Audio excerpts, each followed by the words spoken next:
My name is JD Bradley, and I've had a hell of a life that's given me a unique perspective and crazy stories that I share here.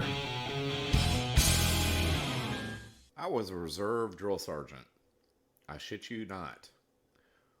I didn't really actually plan this episode out, and I've been drinking. True confession. I've generally been drinking when I record this stuff because that's when I feel like talking. Anyway, I had just gotten off from active duty and I had moved to Walla Walla, Washington. It's a real place. I understand that Wiley Coyote got his shit from the Acme Company there, but it's actually a real place. But anyway, I had moved there to get to know my birth mother that had abandoned me as an infant. I was basically a trash can baby. And that was a really stupid fucking thing to do. Upon retrospect, I admit that was a really fucking stupid thing to do. You know, if someone leaves you to die when you're a fucking infant, don't waste your goddamn time on her. But I did. And I own up to it. But anyway. So I had been out of the Army maybe a week. And I used to like to go to this bar in Walla Walla. It's a douche bar now. But it was called and is called the Green Lantern Tavern. And I was there and I was drinking. See, I like drinking. I just told you at the beginning of this episode. I'm drinking. Anyway, so I'm in the Green Lantern Tavern, and this guy sees how short my hair is because I just got off from active duty, and he says, "Hey, were you in the military?" And I said, "Yeah, I just got out of the Army." He said, "Really?" I said, "Yeah, really." He said, "Well, I was in the Army." I was like, "Awesome." He said, "You ever think about being a drill sergeant?" I was like, "No." And so he asked me what I did in the Army, and I proceeded to tell him what I did in the Army since I had a buzz. And, you know, it's good to talk about shit like that sometimes, especially since he was an Army veteran too. Anyway, tied a nice one on, went home, and that was on a Friday. And this is a small town, and this is back when everybody was in the phone book. The phone book was still a thing back then. So on Monday, I got a phone call from one Sergeant First Class Joe Leo. I will never forget that man, and I like the guy. And he says, "Hey, I hear you did some hardcore shit in the Army." And I was like, "Who the fuck is this?" And he said, "My name is Sergeant First Class Joe Leo." I was like, "So?" And he goes, "Have you thought about being a reserve drill sergeant?" And I said, "No. To be honest with you, I'd never want to be a fucking drill sergeant. Those dudes are mostly just fucking sadistic fucking bullies. And that's the kind of people that are attracted to that job."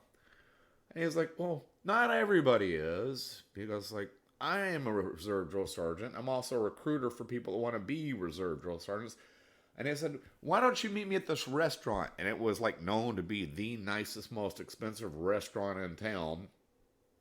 "And let's talk about it."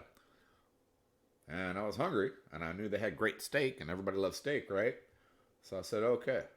Going there to take advantage of the Army Reserve's excess budget to get a free steak, to tell this guy no. But then I get there, and he tells me, and this is in 1992. I'm an old motherfucker. I'm going to be 50 later this month. And he says, "If you sign on the dotted line, basically, to be a reserve drill sergeant, we will give you $2,000 when you sign on that line." $2,000 in 1992 is probably equivalent of about $6,000 now. And plus, I was going to start college after a year. And then he said, "And then you're going to go to drill sergeant school, phase one." And it was 2 weeks of active duty at Fort Lewis, Washington, which is a very nice post, by the way.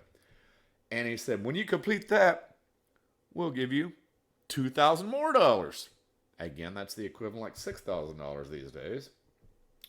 Then he said, phase two is every single weekend for 6 months. So you get a nice paycheck every single weekend for 6 months. And then phase three is 2 more weeks of active duty at Fort Lewis, and we'll give you $2,000 more dollars. And I was about to become a college student, and those numbers kind of make sense, and it didn't seem like it would be that terrible. And he talked me into it. I'm not going to lie. I was a reserve drill sergeant for about 3 years. Here comes the kicker. Now you get to learn a secret. Pretty much everything that drill sergeants yell at you, or actually, the shit they say to you, and really loud. Oh, that's another big secret. Drill sergeants don't yell. They speak very loudly. That way they don't fuck up their throats. Everything's through the diaphragm. You simply talk very loudly like this, and then we'll fuck your throat up. But everything that they say is a speech. Most of drill sergeant school is learning speeches verbatim. And that shit sounds scary and impressive when you're a fucking scared little 18-year-old boy that doesn't know what the fuck is going on. But it's all speeches. You say shit like this. Morning, troops! My name is Drill Sergeant Bradley. I will now name, explain, have, demonstrate, and you will conduct practical exercises of the position of attention. The position of attention is the primary position which all standing, facing, marching, are executed from. Told you about drinking. But it's like, you have to learn this shit verbatim. And again, it's impressive and scary to the fucking recruits, but it's just speeches.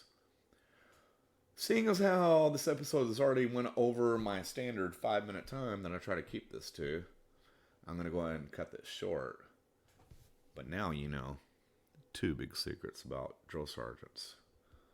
Thank you for listening. And once again, if you enjoyed this episode, if you feel it was a worthwhile use of your time, please share this with 3 like-minded friends that you feel will enjoy this. I need help building my audience. Thank you very much for listening. Have a great day or night.